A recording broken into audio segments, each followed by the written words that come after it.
عجبت لغفلة الإنسان قطع الحياة بعزة وأمان فكرت في الدنيا فكانت منزلا.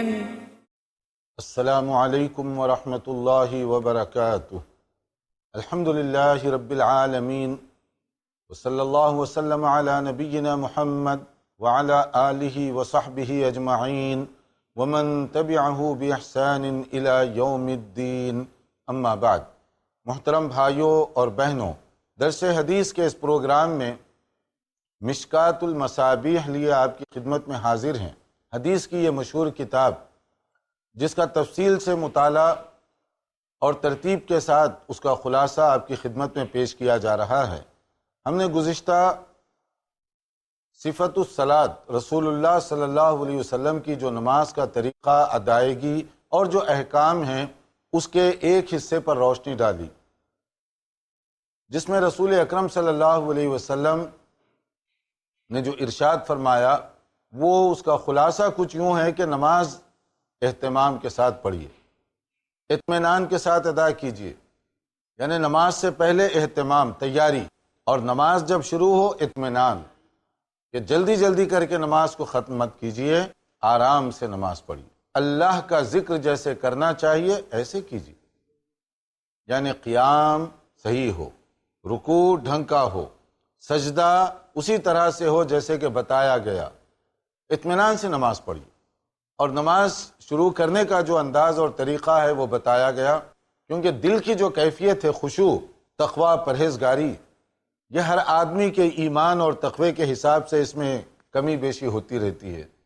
بلکہ خود ایک آدمی کی کئی نمازوں میں بھی کیفیت الگ الگ ہوتی ہے، کیونکہ تقوی کا معیار ہمیشہ ایک جیسا نہیں ہوتا. اسی طرح سے خشیت الہی ایک طرح سے نہیں ہوتی، اس میں کمی زیادتی ہوتی رہتی ہے. تو اس کے اندر کیفیت جو روحانی ہے، دل و دماغ کی جو کیفیت ہے، اس کے اندر تو کمی بیشی ہو سکتی ہے جو انسانی فطرت ہے. لیکن ظاہری جو ادائیں ہیں اس کو تو کم سے کم پورا کیجئے. کیسے قیام ہو، کیسے رکوع ہو، کیسے سجدہ ہو، سنت کے مطابق ہر جگہ یہ اصول سامنے رکھیے کہ نماز سنت کے مطابق میں پڑھنے کی کوشش کروں گا. اگر کوئی غلطی ہوئی، اللہ غفور الرحیم ہے، کیونکہ آپ نے کوشش کی اور آپ کی نیت بھی یہی تھی، تو اللہ تعالیٰ غفور الرحیم ہے، کمی بیشی کو معاف کرنے والا ہے. لیکن اگر کوئی آدمی پہلے سے یہ ارادہ کر لے، پہلے سے یہ عزم کر لے کہ میں جس طریقے سے نماز میرے گاؤں میں، میرے علاقے میں، بستی میں سکھائی گئی، بس میں اس کے علاوہ کوئی چیز سننا نہیں چاہتا، یہ نادانی کی بات ہوگی. اس لیے کہ انسانی زندگی میں ترقی ہوتی ہے، نشوونما، ڈیولپمنٹ، اور اس کی ہم کوشش کرتے ہیں کہ ہر جگہ امپرومنٹ ہو. تو کیوں نہیں نماز کے مسئلے میں، کیوں نہیں دین کے مسئلے میں معلومات میں اضافہ کیجیے کہ درست نماز کیسے ہوتی ہے، اس کی کیا ادائیگی ہے. جو نماز میں پڑھ رہا ہوں کیا وہ بالکل سنت کے مطابق ہے یا کہیں کوئی کمی بیشی ہے. اس کی وجہ یہ ہے کہ آپ اتنی نیت کے ساتھ، محنت کے ساتھ نماز ادا کرتے ہیں، تو کیوں نہیں ایسے کوشش کرتے کہ اس سے زیادہ ثواب ملے، اس سے آپ کو خود زیادہ فائدہ ہو. تو اب دیکھیے، نماز شروع ہو گئی تکبیر تحریمہ کے ساتھ، جس کا تفصیلی ذکر اس سے پہلے ہو چکا. اب اس کے بعد کیا کرنا چاہیے؟ یہ ایک سکتہ ہے خاموشی کا. اللہ اکبر کے بعد سے لے کر رسول اللہ صلی اللہ علیہ وسلم تلاوت جو شروع فرماتے، الحمدللہ رب العالمین، تھوڑا سا وقفہ ہوتا درمیان میں. اللہ اکبر کے فوری بعد سورہ فاتحہ نہیں پڑھتے، بلکہ تھوڑا سا وقفہ ہوتا. تو صحابہ کرام کی جستجو معلوم کریں کیا پڑھتے ہیں، کیسے پڑھتے ہیں. تو ایک صحابی نے پوچھا، اسکاتک بین التکبیر و بین القراءۃ ما تقول، اے اللہ کے رسول صلی اللہ علیہ وسلم، آپ اللہ اکبر کے بعد تھوڑا سا توقف فرماتے ہیں اور اس کے بعد قرات شروع کرتے ہیں، تو کیا پڑھتے ہیں آپ؟ نبی صلی اللہ علیہ وسلم نے جو دعائے افتتاح ہے، جس کو ہم کہتے ہیں استفتاح صلاۃ، جس کے ذریعے سے نماز کا آغاز ہوتا ہے، ان میں کچھ دعائیں آپ نے بتائیں. مگر ان دعاؤں پر ایک نظر ڈالنے سے پہلے ہم یہ بتانا چاہیں گے کہ مختلف اوقات میں آپ نے مختلف دعائیں پڑھی ہیں، مگر یہاں بھی ہم سے ایک غلطی ہو رہی ہے. اور وہ غلطی کیا ہے علاقے کے، بستی کے مولوی صاحب یا مسجد کے استاذ محترم بچپن میں جب چھوٹے بچے جاتے ہیں ان کے ہاں پڑھنے کے لیے تو بچوں کی رعایت کرتے ہوئے چھوٹی چھوٹی چند دعائیں یاد دلا دیتے ہیں۔ مقصد یہ ہوتا ہے کہ جب تک یہ بچے ہیں اس پر عمل کریں، جو بڑے ہوں گے امپرومنٹ ہوتی جائے گی، اس میں ترقی آتی جائے گی، مزید دعائیں سیکھیں گے، مزید صورتیں سیکھیں گے، مزید آداب سے واقف ہوں گے۔ مگر یہ عجیب بات ہے ہماری کہ بچپن میں علاقے کی مسجد میں جو دعائیں سکھائی گئیں مرنے تک اسی پر رہتے ہیں۔ دنیاوی اعتبار سے چاہے جتنے آگے بڑھ جائیں، یونیورسٹی کی ڈگری ہو گئی، ڈاکٹریٹ کر لیے، پی ایچ ڈی ہو گئی، مگر وہی 3 صورتیں جو آتی تھیں اتنی ہی آتی ہیں اب بھی، وہی جو 2 دعائیں سکھائی گئیں وہی آتی ہیں، اب آگے کوئی امپروو نہیں ہوئی۔ تو کیا یہ غور طلب بات نہیں ہے کہ ہمیں چاہیے کہ جیسے ہم دوسرے فیلڈ میں ترقی کرتے ہیں اسی طرح دینی شعبے میں بھی ترقی کریں، معلومات، دعاؤں میں اضافہ، اور اسی طرح سے اس کا ترجمہ، اس کا مفہوم، تاکہ نماز میں ایک چاشنی، رغبت، دلچسپی رہے۔ نماز ایک عادت کی، روٹین کی، خانہ پوری کی چیز نہ بن کر رہ جائے، اور یہ اسی وقت ہوگا، یعنی نماز میں رغبت اور شوق، جب آپ صورتیں بھی بدل بدل کر پڑھیں، دعائیں بھی بدل بدل کر پڑھیں۔ یہ کیا بات ہوئی کہ قل هو اللہ احد ہر نماز میں چلا آ رہا ہے، اسی طرح چند صورتیں ہیں وہی چلی جا رہی ہیں۔ کیوں نہیں کوشش کی جاتی کہ کبھی ہم سنت پڑھیں، نفل پڑھیں، بڑی صورتیں بھی پڑھیں، کبھی ہم اور بھی دوسرے بدل بدل کر پڑھا کریں دعائیں وغیرہ؟ تو یاد بھی کیجئے، پڑھنے کا اہتمام بھی کیجئے، اس سے نماز میں ایک تازگی پیدا ہوگی، دلچسپی پیدا ہوگی، اور دعاؤں کو سمجھتے ہوئے ہم کہیں گے تو اس کا مطلب بھی ذہن میں بیٹھتا جائے گا کہ ہم اللہ تعالیٰ کے آگے ٹھہرے ہوئے تو کیا مانگنے کے لیے ٹھہرے ہوئے ہیں۔ جیسے ہم نے بتایا کہ خشوع جو ہے نماز کی جان ہے، اور یہ دل کی کیفیت کا نام ہے، اور یہ گھٹتی بڑھتی رہتی ہے، لیکن ظاہری ادائیں پرفیکٹ ہونی چاہیے۔ جیسے حدیث جبرائیل میں رسول اکرم صلی اللہ علیہ وسلم سے جب پوچھا گیا مل احسان، عمدہ، اعلیٰ، بہترین عبادت کیا ہوتی ہے، تو آپ نے کیا فرمایا؟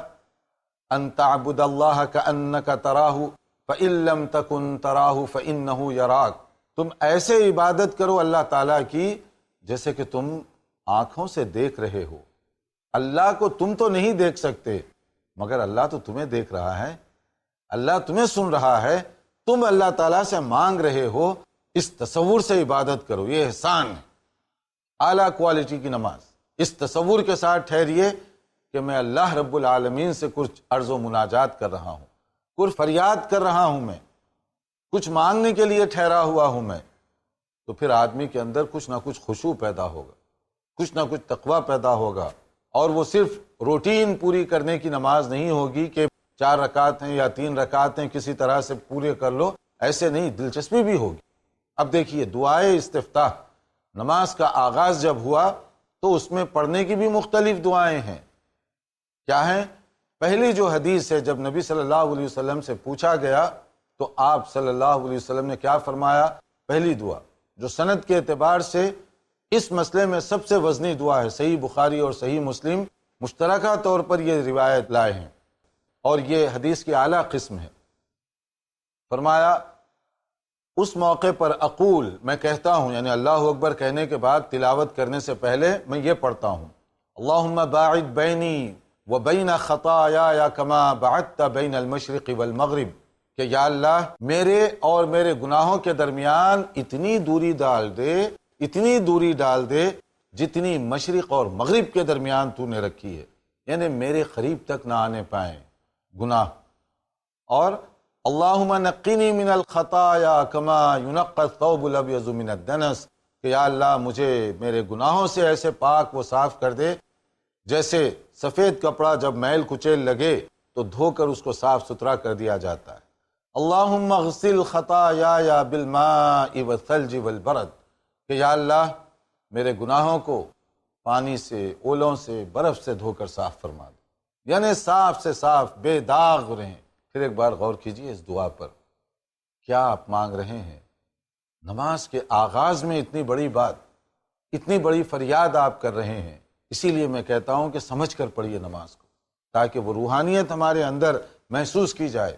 کہتے ہیں اللہم باعد بینی و بین خطایایا کما بعدت بین المشرق والمغرب، اللہم نقنی من الخطایا کما ینقی الثوب الابیض من الدنس، اللہم اغسل خطایایا بالماء والثلج والبرد۔ یہ ایک ہے دعائے استفتاح، نماز جہاں شروع کی جاتی ہے اس کی دعا۔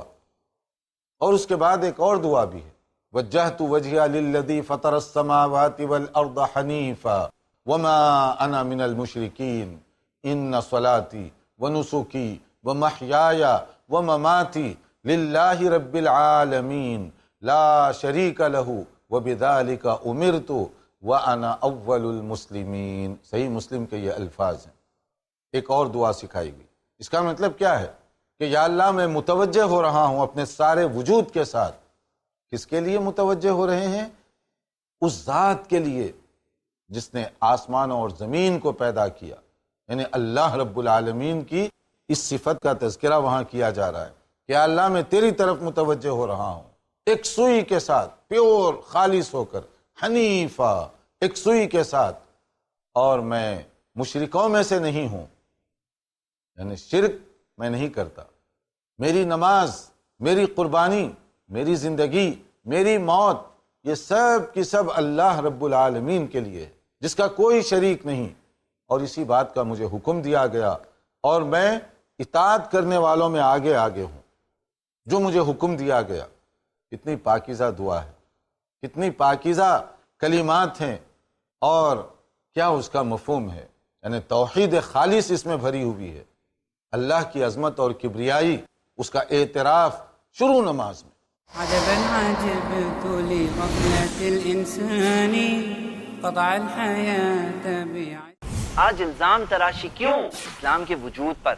آج شک و شبہات کیوں اسلام کی پاکیزگی پر؟ آج پھیلی ہے بدگمانی کیوں اسلام کی نیک عملی پر؟ ملے گا آپ کو ہر کیوں کا جواب اسلام کے سچے اصولوں پر۔ فیس ٹو فیس بردر زید پٹیل کے ساتھ ہر جمعرات رات 8 بجے صرف i+ ٹی وی پر، بہتر زندگی کے لیے۔ گھر گھر کے مسائل شیخ خالد جمیل مکی کے ساتھ جانیے گھروں میں پیش آنے والے مسائل کے حل، ہر اتوار دوپہر 2:30 بجے صرف i+ ٹی وی پر، بہتر زندگی کے لیے۔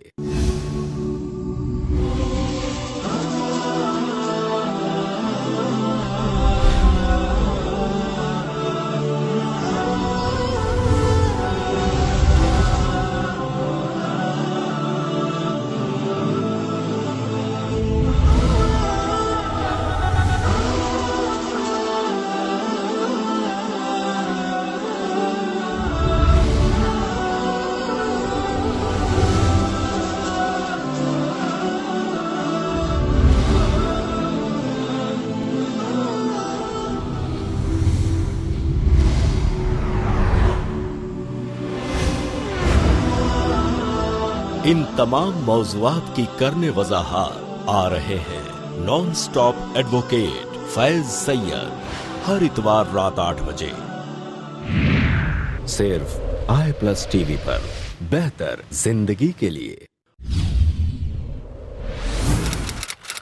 اپنے DTH اور کیبل آپریٹر سے آج ہی سمپرک کریں، فری ٹو ایئر۔ عجبا عجبت لغفلة الإنسان قطع الحياة بعجز۔ جو مجھے حکم دیا گیا، کتنی پاکیزہ دعا ہے، کتنی پاکیزہ کلمات ہیں، اور کیا اس کا مفہوم ہے، یعنی توحید خالص اس میں بھری ہوئی ہے، اللہ کی عظمت اور کبریائی، اس کا اعتراف شروع نماز میں۔ آغاز میں اللہ تعالیٰ کی کبریائی اور عظمت کا اعتراف کیا جا رہا ہے۔ ارض و سما کا رب، کائنات کا پروردگار، میں ایک سوئی کے ساتھ اس کی بندگی کرنے ٹھہرا ہوا ہوں، اور میری نماز، میری قربانی، میری زندگی، میری موت، سب اللہ رب العالمین کے لیے، جس کا کوئی شریک نہیں، یعنی ریاکاری سے بچ رہے ہیں اس کے اندر، کہ یا اللہ میں جو عبادت کر رہا ہوں اس میں ریاکاری، دکھاوا، اس طرح کی چیزیں نہ ہونے پائیں، یہ صرف میں تیرے لیے خالص ہو کر رہا ہوں۔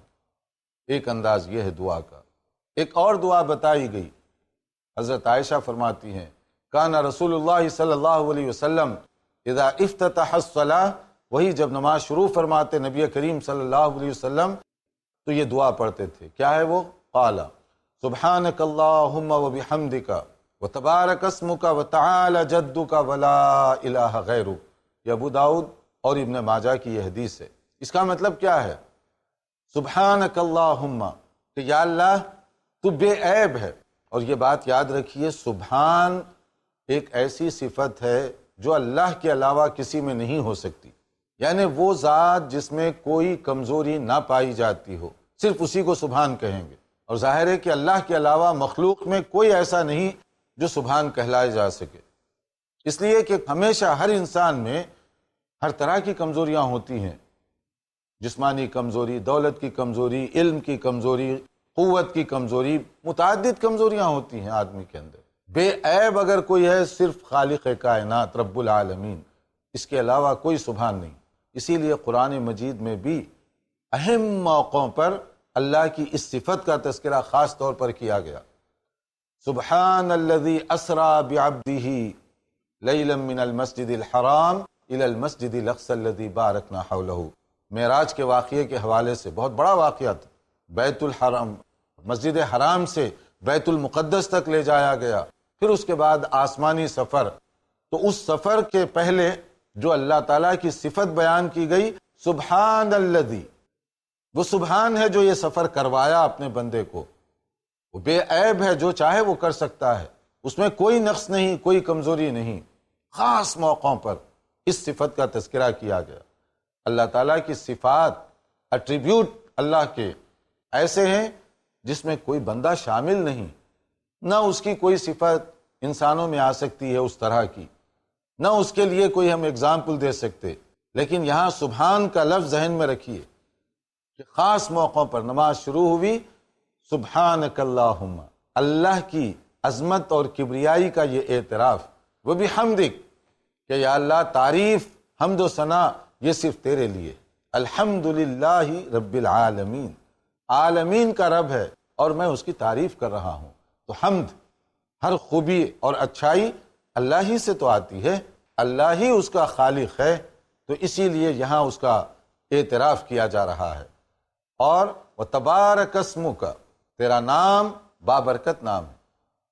اسی لیے ہم ہر اچھے موقع پر اللہ کا نام لے کر شروع کرتے ہیں. اسلام دیکھیے کتنا پاکیزہ دین ہے، کیسے سکھا رہا ہے ہمیں. کھانے سے پہلے اللہ کا نام، سونے سے پہلے اللہ کا نام، گھر میں داخل ہوتے وقت اللہ کا نام، گھر سے نکلتے وقت اللہ تعالیٰ کا نام، سواری پر بیٹھے اللہ تعالیٰ کا نام، مسجد میں داخل ہو رہے ہیں اللہ کا نام، مسجد سے نکل رہے ہیں اللہ عز و جل کا نام. جگہ جگہ اس کا تذکرہ، کیونکہ وہ نام بابرکت ہے، عظمتوں والا نام ہے. وہ گھر مبارک جس میں بچے اور بڑے اللہ کے نام کا ذکر کرتے رہے ہوں، وہ جگہ بابرکت جہاں اللہ تعالیٰ کا ذکر ہو رہا ہو. تبارک اسمک، اس کا نام بہت بابرکت نام ہے. وتعالی جدک، اور اللہ کی شان، اللہ کی عظمت یہ تو بہت اونچی ہے. ہم بھلا عاجز مطلق اللہ کی شان کا کیا تذکرہ کر سکتے ہیں؟ کیا اس کی قدرت کا ہم تذکرہ کر سکتے ہیں؟ اس کی عظمت ہمارے احاطے ذہن میں بھی نہیں آ سکتی. ہمارے پاس الفاظ محدود، کہاں اس کی تعریف ہم کر سکتے ہیں جیسے کہ اس کا حق ہے. ولا الہ غیرک، پھر اعتراف عظمت، توحید، کہ یا اللہ عبادت اور بندگی کے قابل تیرے علاوہ کوئی نہیں. اب آپ اس کو پھر ایک مرتبہ چیک کیجیے، اس کے معنی اور اس کی گہرائی میں جائیے. اس میں توحید اور اللہ تعالیٰ کی شان اور عظمت کی جو بات ہے، کس طرح سے اس کو بیان کیا گیا اس کو دیکھیے. مگر ان دعاؤں میں بھی جو عموماً دعائے استفتاح کے طور پر آغاز صلاۃ میں کی جاتی ہیں، ان میں بھی جس ترتیب سے ہم نے بیان کیا اس کی فضیلت اور درجہ سند کے اعتبار سے اسی حساب سے اس کی کیٹیگری ہے. پہلا جو درجہ ہے اللہم باعد بینی و بین خطایا، صحیح بخاری اور مسلم کی بہت اتھینٹک حدیث، اور یہ دعا بھی ہے سب کے لیے، اور حدیث کے درجے کے اعتبار سے بھی یہ ٹاپ آف دی لسٹ. اس کے بعد دوسرے نمبر پر وہی وجہت وجہی للذی، اور تیسرے نمبر پر سبحانک اللہم، اور اسی طرح سے اور بھی کچھ دعائیں ہیں.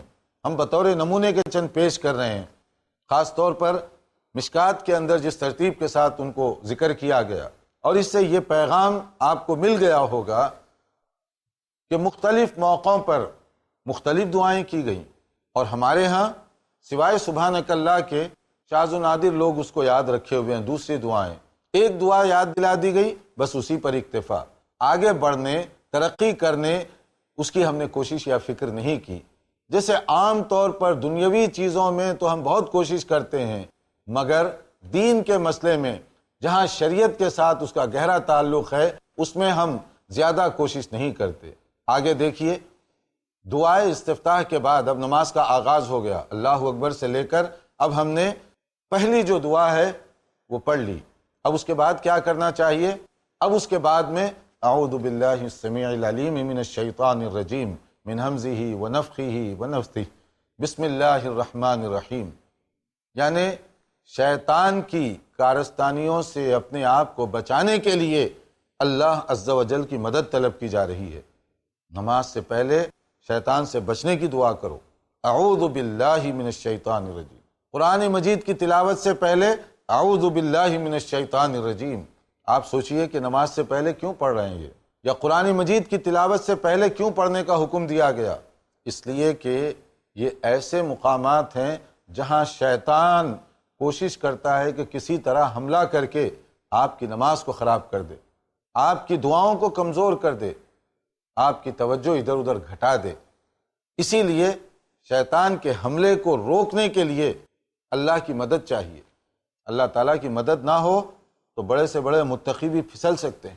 نماز میں آپ ٹھہرے ہوئے ہیں، اب اللہ اکبر کے ساتھ سبحانک اللہم کے ساتھ ہی دماغ میں وسوسے شروع، خیالات شروع، بھٹکاؤ شیطان آ جاتا ہے۔ کہیں پلاٹ خریدا گیا، اب اس پر بلڈنگ بننا شروع ہوتی ہے۔ نماز ساری ختم ہو گئی، بلڈنگ کمپلیٹ نہیں ہو پاتی۔ پوری نماز میں توجہ نہیں اللہ کی طرف، پوری نماز میں حضور قلبی نہیں، پوری نماز میں سمجھ کر کوئی دعا نہیں کی۔ شیطان دیکھیے کیسے الجھا دیا آ کر، شروع نماز سے آخر نماز تک۔ اور اسی لیے بعض لوگ جب جماعت کے ساتھ نماز پڑھتے ہیں، کبھی کبھی ان کی کیفیت ایسی ہوتی ہے کہ آپ نماز کے بعد ہی ان سے پوچھ لیں کہ آپ نے امام کے ساتھ نماز پڑھی، کون سی سورت پڑھ رہے تھے امام صاحب؟ یاد نہیں ہوگا، کیونکہ توجہ ہی نہیں دی۔ سنتے اگر واقعی دلچسپی کے ساتھ تو یاد بھی ہوتا، یاد ہی نہیں ہوگا۔ اب وہ پوچھے گا، دیکھے گا کون سی پڑھ رہے تھے، تو آپ خود نماز میں شامل تھے تو آپ کو کیوں نہیں یاد آ رہا؟ ایک میں مثال دے رہا ہوں بات کو سمجھنے کے لیے کہ بعض اوقات کس طریقے سے شیطان اپنے سے دور جانے والوں کو قریب کرنے کی کوشش کرتا ہے۔ نماز پڑھ کر تم شیطان سے دور ہو رہے ہو، شیطان کہتا ہے میں تمہیں اس طرح سے کیچ کروں گا۔ نماز سے نہیں روک سکا تو عبادت میں دلچسپی سے تو روک سکتا ہوں، توجہ سے تو روک سکتا ہوں، تمہارے خیالات تو ادھر ادھر ڈال سکتا ہوں میں۔ اسی لیے اس وقت اعوذ باللہ کی ضرورت ہے، سمجھیے اس کو۔ پھر اس کے بعد اس کے مختلف انداز ہیں اپروچ کے، اس کو بھی سمجھیے آپ۔ کبھی آدمی کے اندر تکبر پیدا کر دیتا ہے، کبھی آدمی کو گمراہ کر دیتا ہے، کبھی کسی اور طریقے سے حملہ آور ہوتا ہے، تو وہ سب سے پناہ مانگی گئی۔ پھر بسم اللہ الرحمن الرحیم، یہ اللہ تعالیٰ کے نام سے ہم کوئی بھی اچھا کام شروع کرتے ہیں، اور نماز تو بہت اچھی چیز ہے، قرآن کریم کی تلاوت بہت بابرکت ہے، اس لیے بسم اللہ الرحمن الرحیم، اللہ کے نام سے میں یہ کام کا آغاز کر رہا ہوں، جو رحمان ہے، جو رحیم ہے، یعنی بہت زیادہ معاف کرنے والا، مہربانی کرنے والا، اور بہت زیادہ شفقت کرنے والا۔ رحمان اور رحیم دونوں صفات میں خاص ندرت پائی جاتی ہے۔ رحمان ایسی رحمت بھری صفت جو موجوں کی طرح سے ٹھانٹے مار رہی ہو، اور رحیم ایسی شفقت جس کے اندر ٹھہراؤ ہو، یعنی ہے تو دونوں رحمت بھری صفات، مگر رحمان اس کے اندر تموج، بہت زیادہ رحمت۔ کبھی کبھی ڈر بھی ہوتا ہے نا کہ اتنی رحمت سے میں فائدے کیسے اٹھاؤں گا۔ اس کی ایک مثال ایسے سمجھ لیجئے، کہیں بہت تیزی سے پانی آ رہا ہو نل کا، اور آپ کے پاس چھوٹا سا برتن ہو، وہاں پر وہ رکھیں گے تو پانی اتنی تیزی سے آئے گا تو اس برتن میں رکے گا؟ عموماً وہ برتن سے پانی آگے نکل جائے گا۔ تو رحمان بات کو سمجھنے کے لیے اللہ کے لیے کوئی مثال نہیں ہے، صرف بات میں سمجھانے کے لیے کہ ایسی اللہ تعالیٰ کے پاس رحمت بھری صفات، ورنہ گناہگاروں کو کیسے معاف کرے گا؟ زمین پر کتنے گناہگار ہیں، اگر اللہ تعالیٰ کی یہ رحمان والی صفت نہ ہو، کوئی زمین پر چل سکتا ہے؟ کوئی اللہ کی نعمتوں سے فائدہ اٹھا سکتا ہے؟ نہیں اٹھا سکتا۔ یہ رحمان والی صفت ہے کہ گناہگاروں کے باوجود اللہ نے موقع دیا۔ بہت سے لوگ سرکشی کرتے ہیں پھر بھی وہ موقع دے رہا ہے، یہ اس کی شان ہے۔ اگر کوئی ہمارے ساتھ تھوڑی سی ناچاقی ہو جائے، کتنی دشمنی پر اتر آتے ہیں، مارنے مرنے پر اتر آتے ہیں، مگر اللہ کی صفات دیکھیے، دنیا میں کتنے کتنے لوگ کیسے کیسے گناہوں سے آلودہ زندگی گزار رہے ہیں، حتیٰ کہ شرک جیسا گناہ بھی کرتے ہیں، پھر بھی وہ کتنا بڑا رحمان ہے اور رحیم، مشفق و مہربان۔ تو اس لیے بسم اللہ الرحمن الرحیم۔ پھر اس کے بعد اب ہم شروع کر رہے ہیں سورہ فاتحہ۔ الحمدللہ رب العالمین، یہ ہے سب سے پہلے تلاوت جو کی جاتی ہے قرآن کریم کی۔ یہ جو سورت ہے الحمدللہ رب العالمین، یہ تو عام طور پر بچپن سے یاد دلائی جاتی ہے، اور ہمیں امید ہے کہ شاید اکثر لوگ اس کے ترجمے سے بھی واقف ہوں گے۔ اگر نہیں ہیں تو ہماری گزارش ہے، یہ ریکویسٹ ہے ہماری کہ آپ کم سے کم ایک مرتبہ اس کا ترجمہ سیکھ لیجئے، کیونکہ یہ نماز کی ہر رکعت میں دہرائی جانے والی صورت ہے۔ اگر ہمیں اس کا ترجمہ نہ آتا ہو ایک محرومی کی بات ہوگی۔ اور جب ہم سورہ فاتحہ پر آئیں تو سورہ فاتحہ چونکہ ہر رکعت کا حصہ ہے، جیسے کہ فرمایا صحیح بخاری اور مسلم کی حدیث ہے کہ نبی کریم صلی اللہ علیہ وسلم نے ارشاد فرمایا لا صلاۃ لمن لم یقرأ بفاتحۃ الکتاب، جو سورہ فاتحہ کی تلاوت نہ کرے اس کی نماز ہی نہیں ہے۔ تو نماز کے لیے سورہ فاتحہ کی تلاوت ضروری ہے۔ اور سورہ فاتحہ کی تلاوت کا کیا انداز ہے، یہ اور اس سے متعلقہ تفصیلات ہم انشاءاللہ تعالی اپنے آئندہ پروگرام میں بیان کریں گے۔ انتظار کیجئے اگلی نشست کا۔ والسلام علیکم ورحمۃ اللہ وبرکاتہ۔ عجبا عجبت لغفلة الإنسان قطع الحياة بعزة وأمان فكرت